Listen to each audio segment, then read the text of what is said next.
On the edge of Lake Humboldt, deep within Nevada's Great Basin, sits an archaeological site whose tale tells a story of competition, struggle, and death. Lovelock Cave is one of the most popular Native American historic sites for anthropologists and archaeologists across the globe. In fact, it was the first major cave excavation within the Great Basin region. And what makes Lovelock such an interesting piece of history are the legends surrounding the area and more specifically the cavern itself.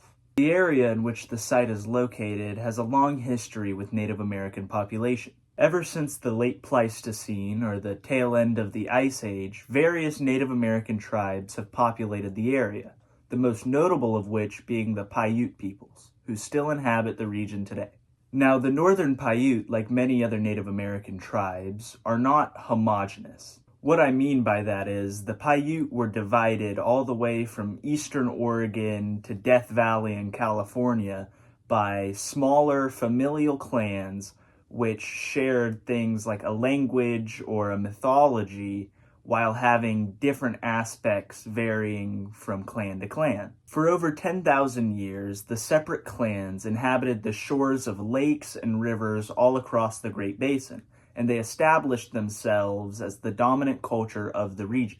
Now, for anyone familiar with the Great Basin's environment, the idea of lakes and rivers flowing through there and civilizations inhabiting those seems a little bit out of the ordinary. And for the most part, that is true. The Great Basin is one of the most inhospitable places on Earth, but during the late Pleistocene, it looked completely different. At the tail end of the last ice age, around 10 to 11,000 years ago, the lower elevation of the Great Basin turned it into an area dominated by large lakes and giant floodplains. This was largely due to the basin being situated with the Sierra Nevada mountains to the west, the Rocky Mountains to the east, and also receiving a lot of the runoff from glaciers in Montana, which would flow down through the region. This led to the natives of the time living a more sedentary lifestyle on the shores of these Great Lakes, rather than the more nomadic lifestyle which is commonly associated with the various tribes of the Great Basin region. Many tribes inhabited and thrived in these formerly green lands, but as we know from the oral traditions of their descendants, conflict still raged in the scenic environment. The Paiute's traditional origin story also helps to explain a little bit of this conflict. According to their oral history, a great flood once swept the region, destroying all life in what is now the Great Basin. The only bird to survive this nautical assault was a single sage grouse hen, which was a common food source for the Native Americans of the region. In order to keep herself warm and dry off faster, the hen created a bonfire, and she began to tend this bonfire until it began growing and became stronger. The fire eventually dried out all of the floodwaters in the region, and it left the hen alone in this newly created floodplain. And that was until a man appeared. This man, named Numuzoho, which I am definitely not pronouncing right, but either way, he was a cannibal, and his people ate all of the surviving Native Americans of the region, all except for one woman who fled into the nearby Sierra Nevada mountains in fear for her life. Eventually, though, this woman found a husband who, depending on the story, could be anything from another human to a wolf, and they eventually settled down and had 4 children. Half of this 4 became the first Paiute peoples, while the other half became the first Pit River peoples, which was another tribe within the area. Like all siblings do, though, these children constantly fought. And eventually, after hitting some sort of breaking point from constant squabbling and bickering between his children, the father picked up all 4 of his kids and tossed them each on separate sides of the Sierra Nevada mountain range. And if you would turn your attention to the whiteboard, I've drawn up a little diagram of this. The Sierra Nevada mountain range marks the border between Nevada and California, with the Pit Rivers taking the western half and the Paiute taking the eastern half. And while each clan of Paiute has their own variation of the story, most oral traditions do, there are many elements which stay the same throughout. Most notably, the element of the cannibal Numuzoho. Eventually, though, the predecessors to the modern northern Paiute tribes became accustomed to their new homes and settled down along the lakes of the Great Basin. However, they were still plagued by the monsters who were responsible for their creation. For many years, the Northern Paiute people were haunted by a race of cannibalistic red-haired giants commonly associated with the tribe that Numuzoho belonged with, known as the Se-Te-Cah. The Se-Te-Cah inhabited what is now Lovelock Cave, and from their cavern home they wreaked havoc all across the Great Basin. In many stories, the Paiute and the Se-Te-Cah are portrayed as two ends of a spectrum, with tradition stating that the Se-Te-Cah had spears with no arrows, and the Paiute had arrows but no spears. And these continued conflicts led to what can best be described as a war between the Northern Paiute and the Se-Te-Cah. Now, as you can assume, because there are no red-haired giants wandering around, the Northern Paiute won. Years and years of warring between the two tribes culminated in a final battle which can best be described as a massacre of the Se-Te-Cah. With the giants being cave dwellers, the Paiute were able to ambush them outside of their home and trapped them deep within their own caves. The Paiute created large bonfires outside of the narrow entrance to Lovelock Cave, which the rest of this story has a sense of cruel irony, with a bonfire being what brought the Se-Te-Cah into this world, and a bonfire being what brings them out as well. The Northern Paiute managed to funnel the smoke from these fires into the cave, which managed to choke out every single person who sought refuge inside of Lovelock. Any who attempted to flee from the cavern, though, were executed by Paiute firing squads positioned from the bluff behind the cave.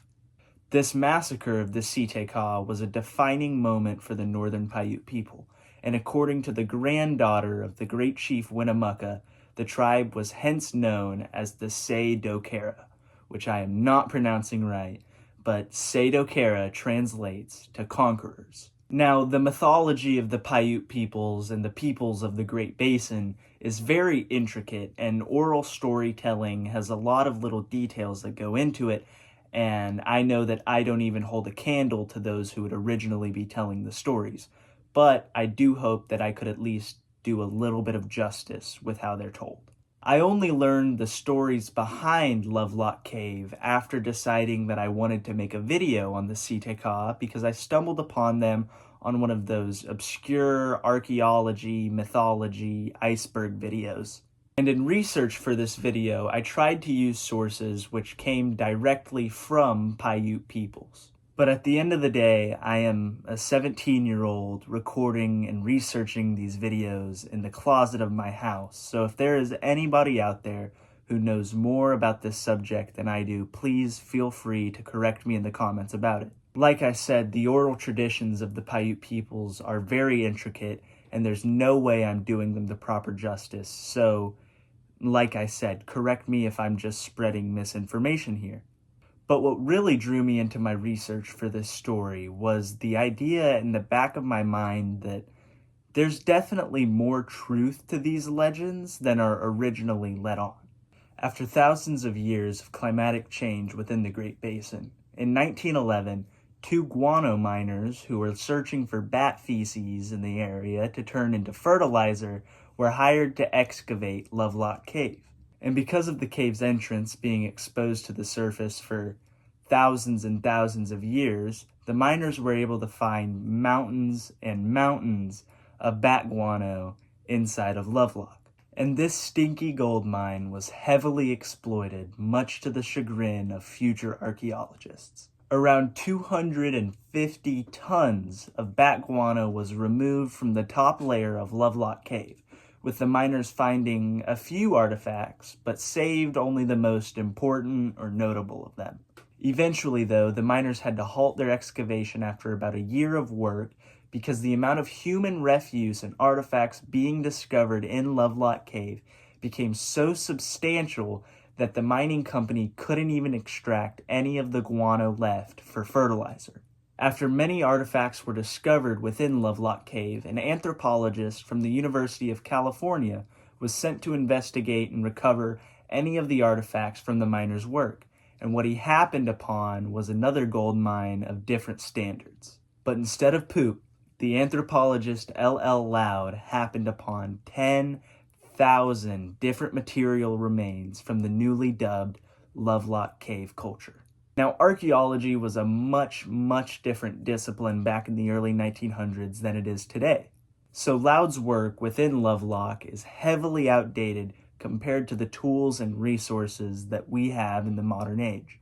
On top of this, L.L. Loud was generally an incompetent man. He didn't take detailed notes on the cave, and he didn't establish a proper grid system that archaeologists use to date artifacts while they're in situ.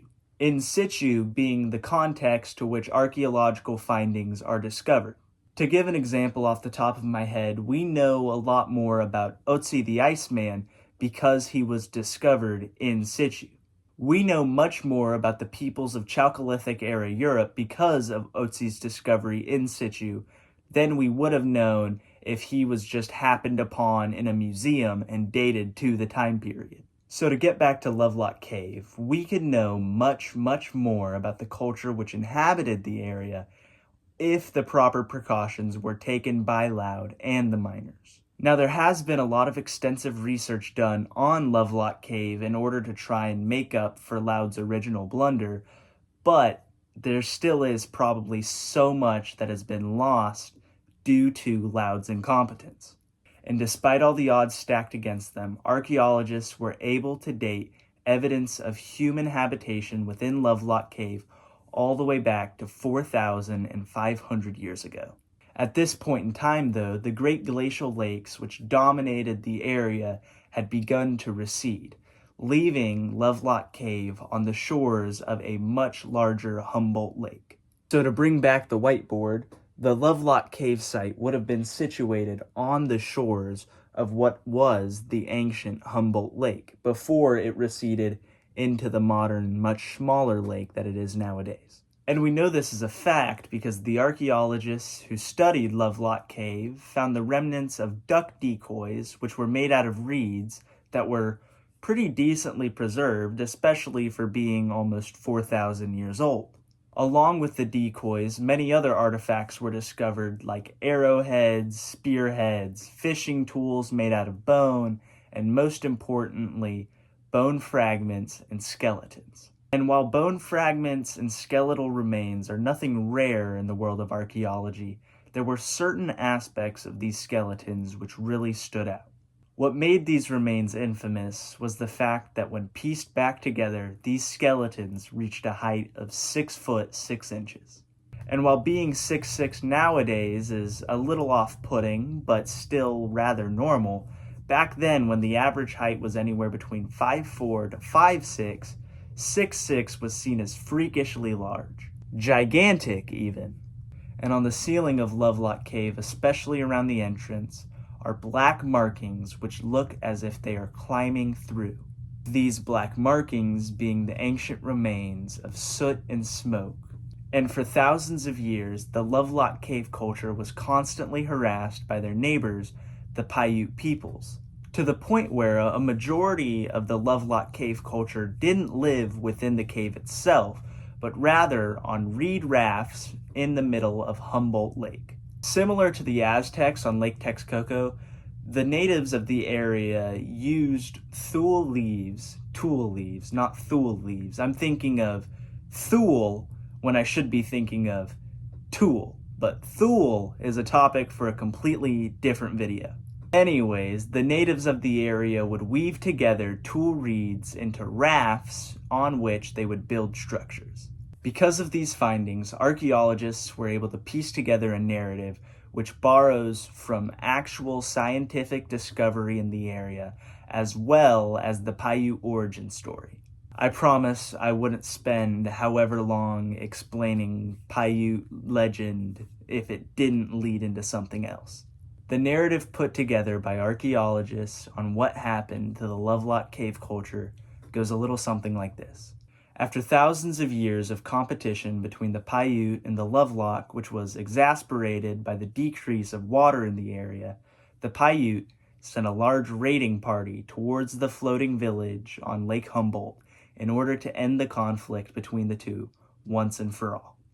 After a massacre on the rafts, many of the remaining Lovelock would have retreated into a nearby cave to hide out from the attackers, which the Paiute, being wise to this decision, built bonfires around the entrance to the shelter and shot a hail of arrows at any who dared to exit. And there, in the cave that would eventually give the forgotten culture its name, the last remaining members of the Lovelock cave culture died. And with their defeat, the Paiute secured new lands and new grounds for which to hunt and exploit. And maybe some of the attackers had felt guilty for what they had done, or maybe after years and years of storytelling, certain parts became embellished between generations and generations of people spreading this story. The innocent people of Lovelock, who were simply competing for their own existence, eventually became known as giants and then cannibals, whose mere existence threatened the livelihoods of the Paiute people. The Se-Te-Cah were not the monsters which they are commonly portrayed as nowadays, but rather another example of a forgotten culture which our history books will never teach us about. One last piece of information that I'll leave you before wrapping up the videos is actually the translation of the name given to the inhabitants of Lovelock. In Northern Paiute, the name Se-Te-Cah means tool eaters, which is the very same material which the Lovelock cave culture built their homes upon. Thank you all so much for watching this video, and especially for the support you guys have shown me. I really do think that I've now found my niche on YouTube. I know that this is a more serious video, but I do eventually hope to find that perfect balance between history, legend, and comedy. But there's no way I would even be able to do that without all of you guys' support. And it really does mean a lot to me. I'm almost at 50 subscribers, which I get it, it's not a big deal, but to me it is, because that's 50 people who sit down and like to listen to me ramble about random topics which I find and decide are pretty interesting. This video was incredibly fun to research, and I found myself really drawn into the story of Lovelock Cave, and I hope I was able to at least do somewhat of the same to you all. In my opinion, there's a tragic beauty behind the story of Lovelock Cave and the culture which disappeared inside of it, and that's what really made me want to share this video with you all. So I'm glad you all stuck around, and I hope you all found it at least somewhat as interesting as I do. That's all for now. You guys mean the world to me, and I'll see you all next week. Bye-bye.